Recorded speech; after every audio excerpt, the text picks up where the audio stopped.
আল্লাহর দিকে তাকিয়ে শেভ করিয়েন না। দেখেন এটা অনেক কিছু না, এমন না যে শেভ করলে আপনি একবারে কাফের হয়ে গেছেন, মুশরিক হয়ে গেছেন, এমন না। লজ্জা থাকা উচিত। কিভাবে কাটতেছেন ভাই, কিভাবে ক্যাফ মহিলার ওঠে না আপনার ওঠে, কেমনে কাটতেছেন ভাই? গলা কেটে দিবেন? কাটবেন না কেন? এটা হারাম। এটা কাটাও তো হারাম। শুকর খাওয়া কি হারাম? এই যুবক তুমি দাঁড়াও, সবাই লক্ষ্য করবেন না, ওরকে কেউ ভিডিও করিও না, পরে লজ্জা পাবে ইন্টারনেট আসলে।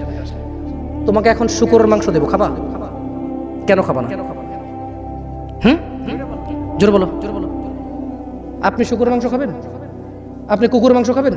কেন খাবেন না? কেন? কেমন হারাম?